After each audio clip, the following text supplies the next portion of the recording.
देश भर में शारदीय नवरात्र और दुर्गा पूजा को लेकर हर्षोल्लास का माहौल। मां जगदंबा के आगमन को लेकर जोरों पर तैयारियां।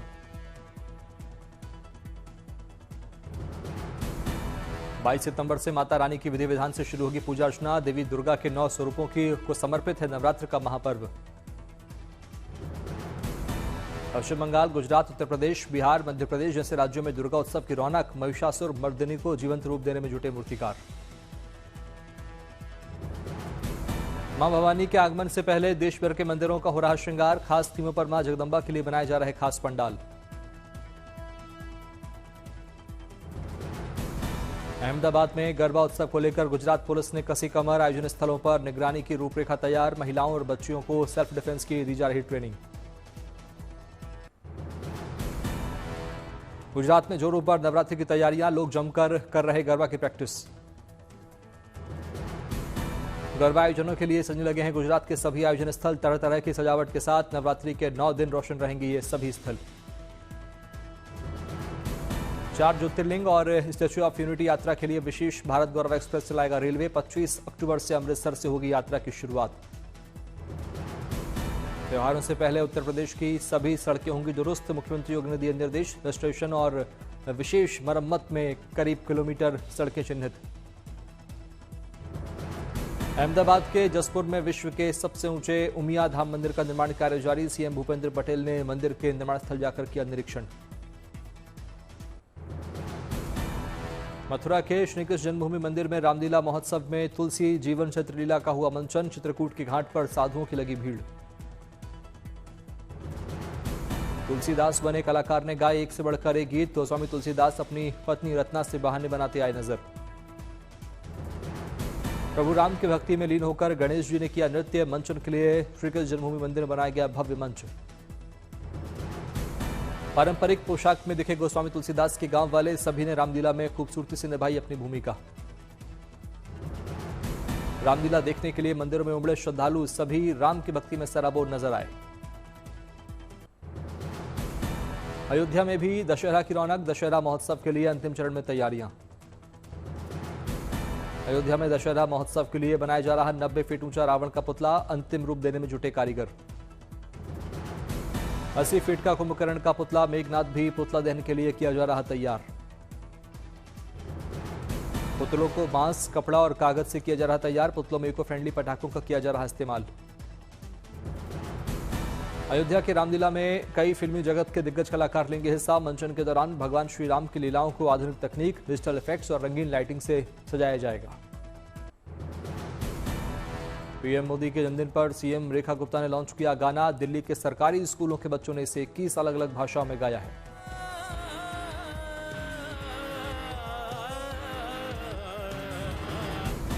दिल्ली सचिवालय में स्कूली बच्चों के साथ पीएम मोदी के जन्मदिन का मनाया गया उत्सव। बच्चों ने सीएम रेखा को भेंट में दी तस्वीरें। कैबिनेट में मंत्री आशीष सूद भी रहे मौजूद। पीएम मोदी के जन्मदिन को लेकर जमशेदपुर उल्लास का माहौल। हस्तशिल्प कलाओं से जुड़ी महिलाएं पीएम मोदी के कटआउट के साथ बना रही हैं आकर्षक आकृतियां। गुजरात के आणंद में रहने वाली 2 कलाकार बहनों ने पीएम मोदी के लिए तैयार किया खास उपहार। 75 फुट लंबी कैनवास पर 75 पेंटिंग और 75 कविताएं उकेरी। पीएम मोदी के जन्मदिन को लेकर वाराणसी में किया जा रहा हवन पूजन। पीएम मोदी की तस्वीर के साथ उनकी दीर्घायु की हो रही कामना। 17 सितंबर को पीएम मोदी का जन्मदिन। प्रधानमंत्री संग्रहालय में 17 सितंबर को एआई पावर्ड होलोबॉक्स का होगा अनावरण। सरलता से होगी सरदार वल्लभ भाई पटेल से बातचीत। 17 सितंबर को देश भर के स्टेशनों पर भारतीय रेलवे का रक्तदान अभियान। जनभागीदारी का बनेगा प्रतीक। कल भारतीय रेलवे की तरफ से देश भर में चलाया जाएगा स्वच्छता अभियान। स्वच्छ रेल, हरित रेल के निर्माण को लेकर लोगों से जुड़ने की अपील। पुरी के रेत कलाकार सुदर्शन पटनायक ने पीएम मोदी को जन्मदिन की दी बधाई। 750 कमलों से रेत पर बनाई अनोखी कलाकृति। अहमदाबाद में पीएम मोदी के जन्मदिन के पूर्व आयोजित रक्तदान शिविर का आयोजन। सीएम भूपेंद्र पटेल ने कार्यक्रम में की शिरकत। पीएम मोदी के 75वें जन्मदिन से पहले दिल्ली में एक फैन ने दी अनोखी भेंट। गाय के गोबर से बनाई पीएम की खूबसूरत 3D पेंटिंग। मध्य प्रदेश से विकसित भारत के संकल्प को मिलेगी नई ऊर्जा। पीएम मोदी धार से करेंगे कई कार्यक्रमों का शुभारंभ। देव संस्कृति विश्वविद्यालय हरिद्वार में एआई फेथ एंड फ्यूचर विषय पर कार्यशाला का आयोजन। लोकसभा अध्यक्ष ओम बिरला और सीएम पुष्कर सिंह धामी हुए शामिल। अंगुल में कोल फील्ड लिमिटेड की बैठक में शामिल हुए धर्मेंद्र प्रधान। लोगों की सुविधानुसार भूमि अधिग्रहण करने और कोयला उत्पादन बढ़ाने पर हुई चर्चा। हरियाणा के सीएम नायब सिंह सैनी ने सिख संग्रहालय, विरासत केंद्र, संत रविदास भवन और संग्रहालयों की प्रगति को लेकर की समीक्षा बैठक। गुरुओं के जीवन पर किया गया गहन अध्ययन। पीएम मोदी को मिले 1300 से ज्यादा उपहारों की होगी ऑनलाइन नीलामी। उपहारों की नीलामी में पेंटिंग, कलाकृतियां, मूर्तियां, देवी देवताओं की मूर्तियां भी शामिल। भारतीय नौसेना का आईएनएस कदमत फिजी पहुंचा। गुडविल विजिट के दौरान होगा समुद्री सहयोग, सांस्कृतिक आदान प्रदान और महासागर विजन को मिलेगा बढ़ावा। सिक्किम की घाटियों में त्रिशक्ति वॉरियर्स में का दिखा जज्बा। दिन रात बैटल लोड संग दिखाया अदम्य साहस। रक्षा मंत्री राजनाथ सिंह ने कोलकाता में संयुक्त कमांडर सम्मेलन 2025 को किया संबोधित। जैविक युद्ध जैसे अपरंपरागत खतरों के प्रति सावधान रहने की दी सलाह।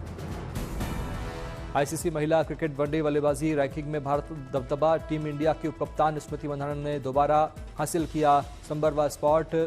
ऑस्ट्रेलिया के खिलाफ अर्धशतक बनाने के बाद नंबर 1 पर पहुंची। गंगा यमुना का जलस्तर सामान्य होने के बाद फिर खुले लेटे बजरंगबली मंदिर के कपाट। भक्तों ने श्रृंगार के बाद विधि विधान से की पूजा अर्चना। दिवाली पर अयोध्या में होने वाले दीपोत्सव के लिए जयपुर से पहुंचेंगे 5 लाख दिए। गाय के गोबर और जड़ी बूटियों से होगा दियों का निर्माण। तेलंगाना के सीएम रेवंत रेड्डी ने संगीत कला के छात्रों को वितरित किए वाद्य यंत्र। दृष्टिबाधित छात्रों ने सीएम के सामने गाए गीत। नागपुर में टाटा सन्स के कार्यकारी अध्यक्ष एन चंद्रशेखरन ने सोलर इंडस्ट्रीज डिफेंस फैसिलिटी का किया दौरा। सोलर इंडस्ट्रीज इंडिया लिमिटेड के अध्यक्ष भी रहे मौजूद। समस्तीपुर के पूसा यूनिवर्सिटी परिसर में महिला शक्तिकरण और डायबिटीज पर सेमिनार का आयोजन। महिलाओं के लिए चलाई जा रही योजनाओं के बारे में दी गई जानकारी।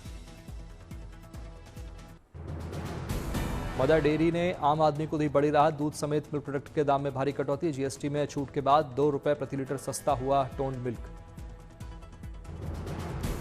यूपी में वाहन मालिकों को यूपी सरकार की ओर से बड़ी राहत। 5 साल के सभी ट्रैफिक चालान होंगे माफ। चालानों को पोर्टल से करेंगे delete. Bharat America trade deal को लेकर फिर पटरी पर लौटी वार्ता। दिल्ली में ब्रेंडन लिंच के साथ विदेश मंत्रालय के अधिकारियों के साथ बैठक। पॉजिटिव रिजल्ट की उम्मीद में बढ़ चढ़ा शेयर बाजार।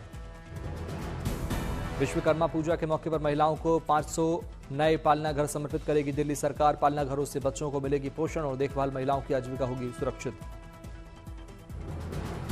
दिल्ली के डिफेंस कॉलोनी में अपोलो एथिना महिला कैंसर केंद्र का उद्घाटन। सीएम रेखा के साथ बीजेपी सांसद बांसुरी स्वराज भी हुई शामिल। शिमला में भारी बारिश से जनजीवन अस्त व्यस्त। जगह जगह गिरे पेड़, हुआ लैंडस्लाइड। पूर्व सीएम जयराम ठाकुर ने मंडी के धर्मपुर में बाढ़ प्रभावित इलाकों का किया दौरा। बाढ़ से हुए नुकसान का किया आकलन। हिमाचल में बीती रात हुई भारी बारिश से शिमला, मंडी और कांगड़ा जिलों में भारी नुकसान। सरकार प्रशासन कर रहे मॉनिटरिंग। पिथौरागढ़ के डीडीहाट में लैंडस्लाइड की चपेट में आया घर। एसडीआरएफ ने रेस्क्यू अभियान चलाया। कई परिवारों को किया गया शिफ्ट। देहरादून में बादल फटने और भारी बारिश से बने हालात पर सरकार रख रही नजर। प्रभावित इलाकों में लगातार जारी है रेस्क्यू ऑपरेशन। देहरादून में हुई भारी बारिश के बाद आई बाढ़ के कारण 25 से ज्यादा गांवों का जिला मुख्यालय से टूटा संपर्क। उफान पर सहस्त्रधारा। देहरादून में भारी बारिश के बाद चक्राता और विकासनगर समेत कई इलाकों का कटा संपर्क। देहरादून से जोड़ने वाला पुल भी टूटा। मूसलाधार बारिश के कारण टोंस नदी पुल के पास बह गई सड़क। देहरादून पावटा राजमार्ग पर यातायात हुआ ठप। देहरादून के सहस्त्रधारा क्षेत्र में बादल फटा। देहरादून पावंटा राजमार्ग पर बह गई सड़क। जम्मू कश्मीर के उधमपुर में NH 44 पर फंसे सैकड़ों ट्रक। भारी बारिश और भूस्खलन के कारण जम्मू श्रीनगर हाईवे बंद। हिंगोली में बाढ़ ने मचाया कहर। सैकड़ों हेक्टेयर फसलें हुई बर्बाद। किसानों को हुआ लाखों का नुकसान। प्रयागराज में बाढ़ से निजात के बाद भी लोगों की कम नहीं हुई परेशानी। दारागंज, दशाश्वमेध घाट, नागवासुकी मंदिर जाने वाली सड़कों पर भारी गंदगी। जालना में मूसलाधार बारिश के बाद बाढ़ के हालात। शहर के कई हिस्सों में जलभराव से जनजीवन बेहाल।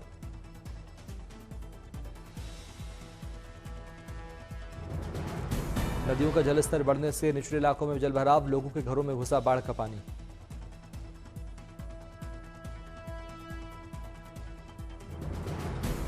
राजस्थान के धौलपुर में झमाझम बारिश से सड़कें और बाजारों में वाटर लॉगिंग, नेशनल हाईवे 44 पर रथ हुआ प्रभावित, जाम से जूझते दिखे लोग।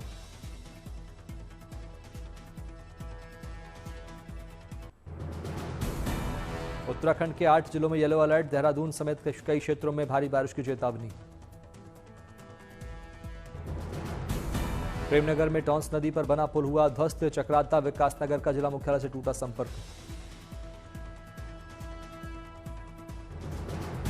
राशि में लगातार बारिश का छाया कहर, शेलू बाजार डूबा, किसानों की फसलें और नागरिकों की रोजमर्रा की जिंदगी हुई प्रभावित। गोलाघाट जिले में भारी बाढ़, 100 से अधिक गांव प्रभावित, 13,000 से अधिक लोग हुए प्रभावित। मां के भक्तों के लिए अच्छी खबर, कल से फिर शुरू हो सकती है माता वैष्णो देवी की यात्रा, श्राइन बोर्ड ने दी जानकारी। पहाड़ से मैदान तक बारिश का दौर जारी, उत्तराखंड के 7 जिलों में भारी बारिश की चेतावनी। आईएमडी के मुताबिक देहरादून, चमोली, नैनीताल, चंपावत, बागेश्वर, उधमसिंह नगर और पिथौरागढ़ में गरज चमक के साथ भारी बारिश का येलो अलर्ट। लखनऊ में कई दिनों से पड़ रही तेज धूप के बाद हुई बूंदाबांदी, मौसम हुआ सुहावना। पूर्वी उत्तर प्रदेश के लिए कई जिलों में अच्छी बारिश की संभावना, 20 सितंबर के बाद मानसून की वापसी के संकेत। पश्चिमी राजस्थान से शुरू हुई मानसून की वापसी, सप्ताह के अंत तक पूर्वी यूपी के अधिकतर जिलों में अच्छी बारिश के आसार। उत्तर प्रदेश, बिहार, झारखंड और पश्चिम बंगाल में भी आने वाले दिनों में भारी बारिश की संभावना, बिहार में बहुत भारी बारिश की संभावना। उत्तराखंड में पिछले 24 घंटों में 264 mm बारिश दर्ज, तो वहीं हिमाचल में 24 घंटों में 141 mm बरसात। राजस्थान से हुई मानसून की वापसी, पंजाब, हरियाणा और गुजरात के कुछ हिस्सों में दिख रहे बारिश के संकेत। दिल्ली एनसीआर में मानसून की वापसी के नहीं कोई आसार, तेज धूप के साथ बढ़ सकता है तापमान। बंगाल की खाड़ी से आने वाली हवाओं के कारण उत्तर पूर्वी हिस्सों में भारी बारिश की संभावना, कल से हो सकता है मौसम में बदलाव।